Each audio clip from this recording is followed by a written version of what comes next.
એક મહત્વપૂર્ણ સમાચાર ઝાલોદ તાલુકામાંથી સામે આવી રહ્યા છે, જ્યાં મંદિરના પૂજારીનો મૃતદેહ શંકાસ્પદ હાલતમાં મળવા પામ્યો છે। હવે આ ઘટનાની જાણ પોલીસને થતા પોલીસની અલગ અલગ ટીમો તપાસમાં લાગી છે। આ મરણ જનાર પૂજારી ઝાલોદ તાલુકાના ડુંગરી ફળિયાના રામદેવજી મંદિરના પૂજારી, જેનું નામ છે નગીનભાઈ ગુનાતર છે, તેમનો મૃતદેહ ઝાલોદના પંચકૃષ્ણ મંદિરની પાછળ માછલનાળા નદી પાસેથી મળી આવ્યો છે। આ ઘટનાની જાણ પોલીસને થતા પોલીસ દોડતી થઈ હતી। તેમજ એલસીબી, એસઓજી તેમજ ફોરેન્સિક સાયન્સની ટીમો ઘટના સ્થળે પહોંચી હતી। ડોગ સ્ક્વોડની પણ આ ઘટનાઓમાં મદદ લેવામાં આવી છે।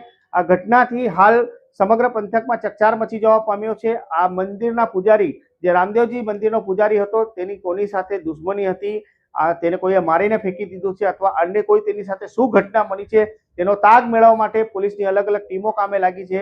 ડોગ સ્ક્વોડની મદદ લેવાઈ છે અને હવે આવનારા સમયમાં પોલીસ જ્યારે આ પ્રકરણનો સિલસિલાબંધ ખુલાસો થશે ત્યારબાદ જ ખબર પડશે કે આ મંદિરના પૂજારી સાથે ખરેખર શું બન્યું હતું। હાલ આ મંદિરના પૂજારીનો મૃતદેહ શંકાસ્પદ હાલતમાં મળતા પોલીસે સાચી હકીકત જાણવા માટે આ પૂજારીના મૃતદેહને ઝાલોદના સરકારી દવાખાને ખસેડી આગળની વધુ તપાસ હાથ ધરી।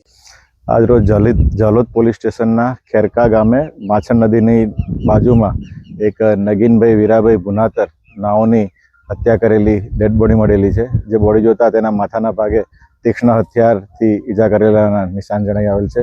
જે અનુસંધાને ઝાલોદ પોલીસ સ્ટેશનના પીઆઈ શ્રી ગામિત સાહેબ તેમજ લીંબડી પોલીસ સ્ટેશનના પીઆઈ શ્રી સિસારા સાહેબ, દાહોદ જિલ્લાની એલસીબી લોકલ ક્રાઇમ બ્રાન્ચની ટીમ તેમજ એસઓજીના પોલીસ અધિકારી અને કર્મચારીઓ આ ગુનાને શોધી કાઢવા માટે હાલ જગ્યા ઉપર હાજર છે અને આ ગુનાના કામે હાલ પોસ્ટમોર્ટમની કાર્યવાહી ચાલુમાં છે અને ફરિયાદની કામગીરી ચાલુમાં છે।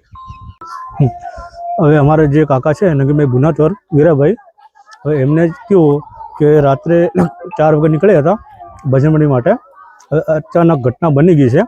બરાબર, ઘટના એવી બની છે કે એમને કોઈ મૃત્યુ થયું નથી, એમને મારવામાં આવ્યા છે। બરાબર, હવે આ ઘટના કેવી રીતે નથી એ આપણે તપાસ કરવાની છે આગળ બી। બરાબર, હવે જ્યાં સુધી એના જે બી ગુનાગાર ના મળે ત્યાં સુધી એમને બધું આગળ પ્રોસેસ કરવાના છે। બરાબર, એ ઘટના આપણે તપાસ આગળ કરવાની જ છે। બરાબર, ખરેખર શું ઘટના ઘટી છે? હવે ઘટના એવું થયું છે કે આમાં કેવું કે મારા કાકા જે છે એ સાંજે 4 વાગે નીકળ્યા હતા ભજન મંડળી માટે। બરાબર, હવે રાત્રે અમને ખબર ના પડે, રાત્રે મેં લગભગ નહીં કરતા મેં રાત્રે 10 વાગ્યાથી લગભગ રાત્રે 2 વાગે લગી મેં રાત્રે ફોન અમે કર્યા, નહીં કરતા લગભગ 50-100 ફોન અમે કર્યા પણ ફોન રિસીવ કર્યો નથી।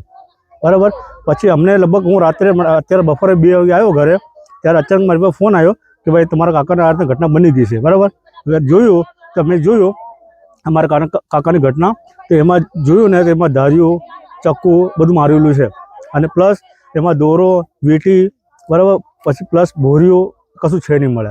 બરાબર, હવે આ ઘટનાનો આપણે વધારે તપાસ કરવા માટે આપણે વધારે તપાસ કરવી પડશે। એ મારી વિનંતી છે કે આપણા પોલીસવાળા ભાઈબંધને ને જનતાને બધાની કહેવાની વિનંતી મારી કે જેટલું બને એટલું મુજરીમને પકડવાની વિનંતી મારી છે। હા, મારું નામ છે મહેશ ગુનાતર નગીનભાઈ।